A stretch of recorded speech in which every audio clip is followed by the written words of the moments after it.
বড় পরিবর্তনের ইঙ্গিত বাংলাদেশে। ইউনূসের পদত্যাগের সংকেত মিলল। কাজ করতে পারছেন না বলে পদত্যাগ করতে চাইছেন মোহাম্মদ ইউনূস। সেনা সরকার দ্বন্দ্বে ফের বাংলাদেশের রাজনীতিতে অস্থিরতা। বাংলাদেশের রাজনীতিতে নতুন করে অস্থিরতা দেখা দিয়েছে।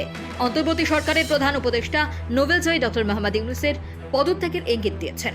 তিনি জানিয়েছেন, বর্তমান পরিস্থিতিতে রাজনৈতিক দলগুলোর ঐক্যমত্যের অভাবে তিনি কাজ করতে পারছেন না। বিবিসি বাংলায় এই খবর প্রকাশিত হয়েছে, যা দেশের রাজনৈতিক মহলে চাঞ্চল্য সৃষ্টি করেছে।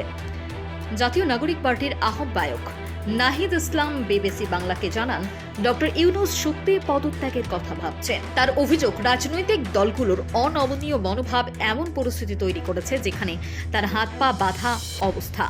গণ অভ্যুত্থানের পর তাকে সংস্কারের স্বার্থে আনা হলেও এখন কাজ করা অসম্ভব হয়ে পড়ছে।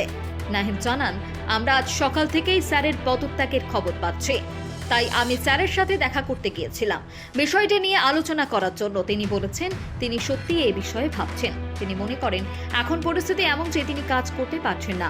বিবিসি বাংলাকে তিনি জানান, ইউনূস জানিয়েছেন রাজনৈতিক দলগুলি একটি সাধারণ ভিত্তি তৈরি করতে না পারলে তিনি কাজ করতে পারবেন না। যদিও নাহিদ তার স্যারকে তিনি পদত্যাগ না করার অনুরোধই জানিয়ে এসেছেন। রাজনৈতিক বিশ্লেষকদের মতে ডক্টর ইউনূসের এই ইঙ্গিত এমন সময় এলো যখন অন্তর্বর্তী সরকার ও সেনাবাহিনীর মধ্যে দ্বন্দ্ব প্রকাশ্যে এসেছে। সেনাপ্রধান জেনারেল ওয়াকারুজ্জামান ডিসেম্বরের মধ্যে নির্বাচনের দাবি তুলেছেন, যা বিএনপির দাবির সঙ্গে মিলে যায়। বিএনপিও জানিয়েছে, ডিসেম্বরের মধ্যে নির্বাচনের রোডম্যাপ না দিলে তারা অন্তর্বর্তী সরকারের সঙ্গে সহযোগিতা পুনর্বিবেচনা করবে। মনে করা হচ্ছে, ডক্টর ইউনূসের পদত্যাগের ইচ্ছে প্রকাশ বাংলাদেশের ভঙ্গুর রাজনৈতিক স্থিতিশীলতার ওপর আরও বড় আঘাত হানতে পারে। এমনিতেই দেশের রাজনৈতিক অচলাবস্থা বিরাজ করছে।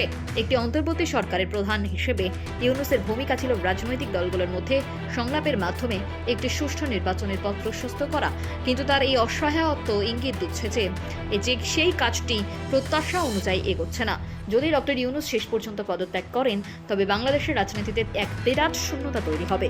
এটি দেশের অভ্যন্তরে আরও রাজনৈতিক অস্থিরতা, বিক্ষোভ এবং অনিশ্চয়তার জন্ম দিতে পারে। একই সঙ্গে আন্তর্জাতিক মহলেও বাংলাদেশের রাজনৈতিক পরিস্থিতি নিয়ে উদ্বেগ বাড়তে পারে।